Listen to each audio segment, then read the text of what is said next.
Hi everyone, मेरा नाम श्रेष्ठा श्रीवास्तव है और मैं एज ए असिस्टेंट प्रोफेसर काम कर रही हूँ। सबसे पहले तो मैं जो हर बार बोलती हूँ वही मुझे बोलना पड़ेगा। आई एम सो सॉरी कि मैं रेगुलर वीडियोस नहीं बना पाती हूँ। तो ही मैंने कुछ सोचा आपके लिए। मैं बहुत टाइम से प्लान कर रही थी और मैं इस चीज़ को कोशिश करूँगी कि कंटिन्यू करूँ, क्योंकि अब यूजीसी नेट के भी पेपर आ रहे हैं, बहुत सारे पीएसयूज़ के भी पेपर आ रहे हैं, आपका वेलफेयर ऑफिसर आरआरबी का भी एग्ज़ाम आ रहा है। तो मैं कोशिश करूँगी कि ज़्यादा टॉपिक्स ना पढ़ा पाऊँ आपको, तो कुछ क्वेश्चंस आपको ऐसे बता दूँ जो आपको एग्ज़ाम में काम आए। और ये जो मैं सीरीज़ स्टार्ट करी हूँ, जैसे कि मैंने पहले ऑर्गेनाइजेशन बिहेवियर की का क्वेश्चन सीरीज़ स्टार्ट किया था और उसमें आपको सारा कुछ बताया था। ऐसे ही मैं इंडस्ट्रियल रिलेशन की यूनिट को चुन रही हूँ और उससे क्वेश्चंस आपको कराऊंगी। जिसने अभी तक रिवाइज नहीं किया, मैं ये बिल्कुल नहीं कहूँगी ये उन बच्चों के लिए जिन्होंने कुछ नहीं पढ़ा है, कुछ भी नहीं पढ़ा है और वो सिर्फ ये क्वेश्चन देख ले।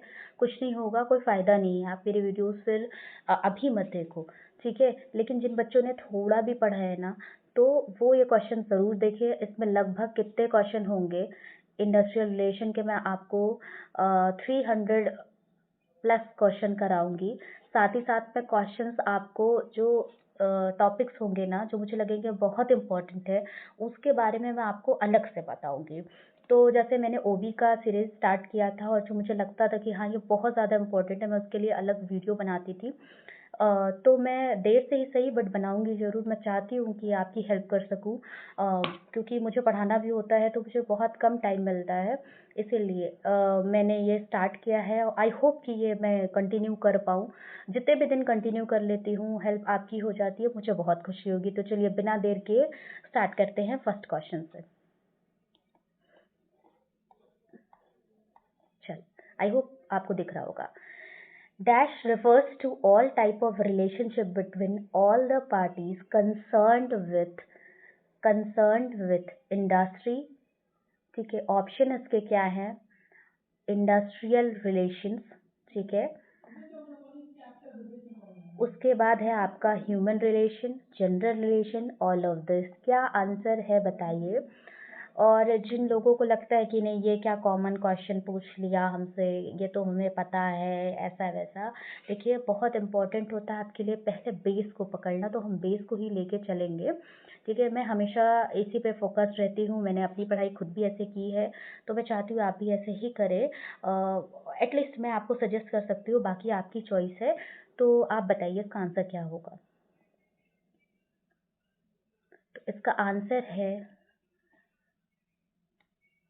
आंसर आपका होगा, एक सेकेंड। इसका आंसर है आपका industrial relation, option number A. चलिए नेक्स्ट क्वेश्चन पे चलते हैं। पहले बेसिक से ही स्टार्ट कर रही हूँ, फिर हम टफ की तरफ धीरे धीरे, जब आप 100-150 क्वेश्चंस लगा लेंगे, मतलब मैं ही आपको कराऊंगी सॉल्व। और मैं ये इस बार पूरी कोशिश करूंगी कि मैं इस वीडियो चेन को ब्रेक ना करूं। मैं थोड़ा ही सही बट आपको रेगुलर वीडियो तो एटलीस्ट क्वेश्चन वाले वीडियो तो आपको प्रोवाइड करा दूं। चलिए इसी के साथ सेकेंड क्वेश्चन स्टार्ट करते हैं। The scope of IR does not include. अब देखिए, मैं हर वीडियो में आपको एक बात बताती हूँ जो बहुत ज़रूरी होती है कि बच्चे यही नहीं देखते हैं, ठीक है। नॉट, उनको नॉट नहीं दिखाई देता है। इवन दो जब मैं एग्ज़ाम देती थी मुझे भी यही नहीं दिखाई देता था, और जब एग्ज़ाम दे के आती थी तो मुझे यही दिखाई देने लगता था। तो आपको इस नॉट पे ध्यान देना है।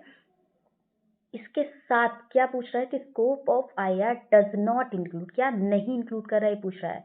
क्या वो एम्प्लॉयर एंड एम्प्लॉय रिलेशन नहीं कर रहा है, ठीक है, या फिर ये आपका employ and trade union relation नहीं कर रहा है, या फिर employer and trade union relation नहीं कर रहा है, या फिर एम्प्लॉय एंड कस्टमर रिलेशन नहीं कर रहा है। आई होप ये बहुत आसान है, कोई भी इंसान इसे देख के ही बता सकता है। तो आप तो बहुत इंटेलिजेंट है, आप आराम से देख के बता देंगे कि हाँ मैम मुझे पता है इसका आंसर क्या है। तो इसका आंसर है बेटा, इसका answer would be option number D, ठीक है। कस्टमर रिलेशन का कोई लेना देना इस कंटेक्स्ट में नहीं होता है, ठीक है। चलिए थर्ड क्वेश्चन।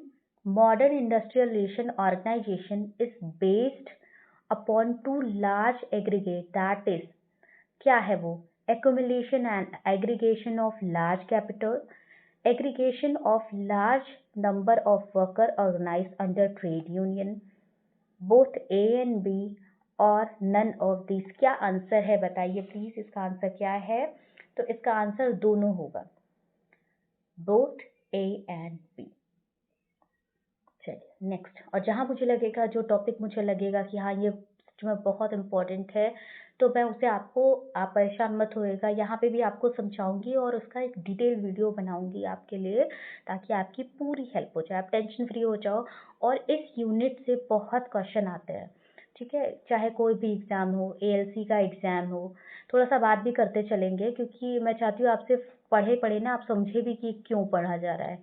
एएलसी का एग्ज़ाम हो, या फिर आपका एग्ज़ाम हो, यूजीसी का एग्ज़ाम हो आपका, या फिर आपका एग्ज़ाम हो कोई भी पीएसयू का एग्ज़ाम हो, ठीक है, तो उन इन सभी एग्ज़ामों में पूछा जाता है आपसे आईआर, तो बहुत पूछा जाता है, ठीक है। चलिए इसी के साथ स्टार्ट करते हैं। Question number 4, dominate aspects of industrial relation are cooperation, conflict, both A and B, all of this. मुझे कुछ भी ना पता होता, मैं तब भी इसका आंसर आराम से बता देती, ठीक है। तो क्या है इसका, आई होप आपको पता है। इसका आंसर है बोथ ए एंड बी। तो इसका करेक्ट आंसर क्या हुआ? Option number C. और आप परेशान मत होइएगा, वीडियो जब एंड हो जाएगी, पूरे 300 क्वेश्चन जब पूरे हो जाएंगे ना, तो मैं ये पूरी पीडीएफ आपको मेरे टेलीग्राम चैनल पे दे दूंगी, और वहाँ पे आपको ये आंसर्स भी अवेलेबल हो जाएंगे, ठीक है। मैं ये भी बता दूंगी कि ये सोर्सेज कहाँ से लिए गए हैं, तो आप बिल्कुल टेंशन मत लीजिए। आप चाहे तो आप डायरेक्ट उस सोर्स पे जा सकते हैं। बट होता है क्या, जब हम क्वेश्चंस लगाते हैं ना, तो हम सिर्फ लगाते जाते हैं and we take like this, और भूल जाते हैं। लेकिन जब हम उसको अच्छे से सॉल्व करते हैं ना, तो हमें अच्छे से दिमाग में बैठ जाता है, ठीक है। चलिए next. Modern industrial production is based upon dash between labour and capital, ठीक है। और एक सेकंड टाइम दीजिए मुझे।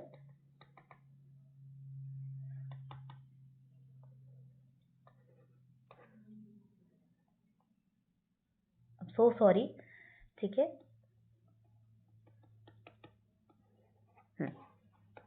Now it's clear. Labor stands for the worker who man the factories and other establishment. Capital stand for the owners of business. चलिए इस question को drop कर देते हैं, क्योंकि थोड़ा सीक्वेंस पे गड़बड़ हो चुका है, ठीक है। तो इसको ड्रॉप करते हैं। चलिए फिफ्थ को ड्रॉप कर देते हैं। मैं मार्क कर लेती हूँ कि मैंने फिफ्थ को ड्रॉप कर दिया है, और इसको अलग से मैं आपको करा दूंगी, जस्ट अ सेकेंड, ठीक है। चलिए क्वेश्चन नंबर 6 करते हैं। The frequency of work stoppage resulting either from strikes and lockout, and the slowing down the production are the occasionally expression of ever-present and latent dash between worker and the management. तो इससे पहले आप answers पे जाएं, मैं चाहती हूँ कि आप ये क्या जानते हैं कि स्ट्राइक्स क्या होते हैं और लॉकआउट क्या होता है, क्योंकि ये दोनों ऐसी चीज़ है ना जो आपसे मैक्सिमम एग्जाम में पूछा जाता है, ठीक है। स्ट्राइक और क्या होता है लॉकआउट, ठीक है। तो इस पे हम एक डिटेल में वीडियो लेकर आएंगे और इस पे डिटेल में बात करेंगे। ये एक डिटेल वाला है, तो अभी आप बिल्कुल भी इसके लिए टेंशन मत लेना। अब चलते ऑप्शन पे चलते हैं। ऑप्शन नंबर ए, बी, सी या फिर डी, क्या है इसका आंसर बताइए प्लीज। तो इसका आंसर है बोथ ए एंड बी। एक ट्रिक बताती हूँ आपको, क्योंकि बहुत स्लो पेस पे चल रहा है। अभी पूरा 1 महीना, अगर आप यूजीसी नेट एग्जाम देने वाले हैं इस बार का, तो आपके पास पूरा 1 महीना भी बाकी है। और अगर आप पीएसयू की तैयारी कर रहे हैं, तो आपके पास अभी टाइम है। अभी रिसेंट में कोल इंडिया का पेपर हुआ था, उसमें भी ऐसे स्टेटमेंट वाले क्वेश्चन आए थे। मेरे पास वो एग्ज़ाम का पूरा सेट है, मैं उसको आपको पूरा सॉल्व कराऊंगी वो पेपर, ठीक है। तो उसमें भी एक, आप बिलीव नहीं करेंगे, इतने आसान आसान क्वेश्चन आए थे ना, फिर भी लोगों के गलत हुए थे, ठीक है। तो आपको बेसिक्स पे बहुत ध्यान देना। और हाँ, एक ट्रिक बता रही हूँ, सॉरी आपकी मैम थोड़ा भूल भी जाती है बहुत। जहाँ पे ये होता है ना, एक ट्रिक बता रही हूँ, जब आपको कुछ नहीं आता है, कुछ इन द सेंस आपके दिमाग में ना आए, तो आप ऐसे ऑप्शंस के लिए जा सकते हैं। बट ये लास्ट वाला जो हम तुक्का खेलते हैं ना, उस पर बता रही हूँ आपको कि ज़्यादा चांसेस होते हैं कि all of the above, both A and B, जब जहाँ पूछा होता है, और जहाँ पे जो क्वेश्चन है उसका कहीं हिडन मीनिंग नहीं निकल रहा होता है, डायरेक्ट डायरेक्ट आपको लगता है, तो कहीं ना कहीं उसका आंसर ये बोथ है, ए एंड बी हो सकता है, ऑल ऑफ द अबव भी हो सकता है। ये सिर्फ उस चीज़ के लिए जब किसी क्वेश्चन में आप 50-50 में फंसे रहते हो, उसके लिए। चलिए अब नेक्स्ट क्वेश्चन करते हैं, which of the following is not. अब ध्यान देना प्लीज बच्चा, ध्यान देना आप सभी, नॉट पूछ रहा है, नॉट पूछ रहा है तो आपको पहले इस पे देना कि नॉट पूछ रहा है तो हमें उस अकॉर्डिंग आंसर देना है। Not the part of scope of industrial relation, कौन सा पार्ट नहीं है? क्या वो लेबर रिलेशन है? क्या वो एम्प्लॉय रिलेशन है? Group relation? None of this है। तो ध्यान से इसका आंसर दीजिए, ठीक है। ये सभी पार्ट है ना, लेबर रिलेशन तो पार्ट है ही, एम्प्लॉय का रिलेशन तो पार्ट है, ग्रुप रिलेशन भी पार्ट है, तो इसका आंसर क्या होना चाहिए? नन ऑफ दिस, यानी ये सारे पार्ट है। चलिए next, main aspects of industrial relations are, क्या है? Promotion and development of healthy management and labour relations, maintenance of industrial peace and, एक सेकंड रुकिए बस, हाँ, avoidance of industrial, just a second, I'm so sorry, strife. Option number C, development of industrial democracy, and last but not least all of these, क्या answer है please बताइए इसका।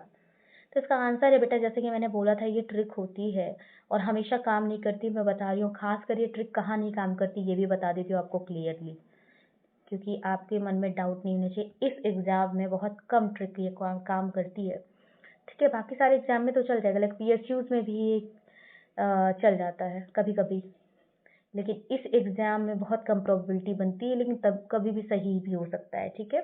चलिए next जाते हैं हम 9th के लिए। Which of the following factors affecting I R that means industrial relation. तो पहला है इंस्टीट्यूशनल फैक्टर्स, और इट्स इकोनॉमिक फैक्टर, और सोशल फैक्टर, और all of this. What would be the answer, बताइए प्लीज। तो इसका आंसर है बेटा ऑल ऑफ दिस, ठीक है। अब आप बोलोगे मैम अभी तो आपने कहा था काम नहीं करती हो, मैक्सिमम आप ऑल ऑफ द वाले आंसर ही सही बोल रहे हो। बस आपकी बात से अग्री कर रही हूँ बेटा, लेकिन बात ये है ना कि हर जगह ये नहीं, अभी तो ये डायरेक्ट है ना, अभी स्टेटमेंट वाले क्वेश्चंस, अभी असर्शन रीजनिंग के क्वेश्चंस, अभी ऐसे बहुत सारे क्वेश्चंस आएंगे जब आप कंफ्यूज होगी। अभी तो मैं एक बेसिक लेवल से आपको स्टार्ट करा रही हूँ, ठीक है। अब आप एक बात बताइए कि आईआर को इंस्टीट्यूशनल फैक्टर्स भी तो अफेक्ट करेंगे, इकोनॉमिक फैक्टर भी तो अफेक्ट करेंगे, सोशल फैक्टर भी तो अफेक्ट करेंगे, ठीक है। इसलिए इसका आंसर क्या है? All of these. चलिए आज का आखिरी क्वेश्चन है, उसको सॉल्व करेंगे। Which of the following factors not affecting industrial relations. अब ये मैं रिपीट नहीं करूंगी, मैं सीधा ऑप्शन बोलती हूँ, सीधा आंसर बोलते हैं, उसके बाद बात करेंगे। पहला है पहला आपका, मैं सिर्फ ये बोलती हूँ ए, बी, सी या फिर डी, क्या आंसर है इसका प्लीज बताइए। आई होप आप सबने आंसर सोच लिया होगा, और अभी आपने सोच लिया तो आप कमेंट बॉक्स में मेंशन कर सकते हैं मुझे। मुझे भी पता चलना चाहिए कि आपको आंसर इसका पता है कि नहीं, या मेरी बातों का अभी 13 मिनट 30 सेकेंड हो रहे हैं जब ये मैं वीडियो रिकॉर्ड कर रही हूँ, तो मुझे भी समझ में आएगा ना कि आपको ये 13 मिनट बातें समझ में आई थी या आपने ऐसे ही सुना बस, ठीक है। तो इसका आंसर क्या है? इसका आंसर है answer number D, none of these. अब क्यों नन ऑफ दी से इसी पे बात करेंगे और आज के लिए वीडियो को एंड करेंगे। एक बात बताइए, यहाँ क्या बोल रहा है? क्या आपने प्लीज़ बी जो है ऑनेस्टी के साथ रिप्लाई करिएगा कमेंट बॉक्स में। क्या आपने नोट पे ध्यान दिया है या नहीं दिया? दिया तो बहुत अच्छी बात है, नहीं दिया तो प्लीज़ आदत डालिए, ठीक है। अभी हम आगे और क्वेश्चंस ऐसे स्टार्ट करते जाएंगे, बहुत सारे क्वेश्चंस अभी मुझे आपको कराने हैं, तो आपको टेंशन लेने की कोई ज़रूरत नहीं है। हम ऐसे क्वेश्चन सॉल्व करते रहेंगे, मिलते रहेंगे, और इस बार सिर्फ सॉरी से मैं काम नहीं चलाऊंगी, मैं पूरी पूरी पूरी कोशिश करूंगी कि एटलीस्ट क्वेश्चन वाला जो पोर्शन है, जब तक कि आपका एग्ज़ाम 21 जून से आई थिंक यूजीसी के एग्ज़ाम स्टार्ट हो रहे हैं, तब तक मैं आपके क्वेश्चन वाला मैं सारी यूनिट ओबी का ख़त्म हो चुका है। जिसने नहीं देखा है वो प्लीज़ जाके मेरे चैनल पे ओबी का एमसीक्यू सीरीज़ देख सकता है। आईआर की सीरीज़ के बाद मैं डायरेक्ट पीपीएम पे जाऊंगी, मैं पीपीएम सॉल्व कराऊंगी, देन एचआरएम भी सॉल्व कराऊंगी। ऐसे यूनिट वाइज मैं सारे पोर्शन को कवर करूंगी और सारा एमसीक्यू कराऊंगी। और जो टॉपिक मुझे लगता है कि हाँ, बहुत इम्पोर्टेंट है आपके लिए, वो मैं ज़रूर सॉल्व कराऊँगी। ठीक है? और ये आप मत सोचिएगा कि पीएसक्यूज़ में काम नहीं आएगा, यही क्वेश्चन आपको पीएसक्यूज़ में पूछे जाते हैं, बस इसी तरीके से डायरेक्ट वाले आते हैं और आपके नेट के वाले क्वेश्चन भी सॉल्व कराएँगे। ये सॉल्व करने के बाद हम कोल इंडिया के भी पेपर सॉल्व किए, मैं बहुत कुछ प्लान कर रही हूँ, बस थोड़ा मैं माफ़ी चाहती हूँ और बार-बार ये चीज़ बोल रही हूँ कि मेरे पास टाइम बहुत कम रहता है, इसीलिए बिकॉज़ ऑफ़ माय जॉब मुझे बहुत कम टाइम मिलता है। फिर भी मैं ट्राई करूँगी कि मैं आपकी हेल्प कर सकूँ और मुझे बहुत खुशी होगी। तब तक के लिए हँसते रहिए, पढ़ते रहिए, मुस्कुराते रहिए, ठीक है? कोई भी डाउट है कमेंट में आप बेहिचक कमेंट में पूछ सकते हैं, मैं उसका रिप्लाई आपको ज़रूर दूँगी।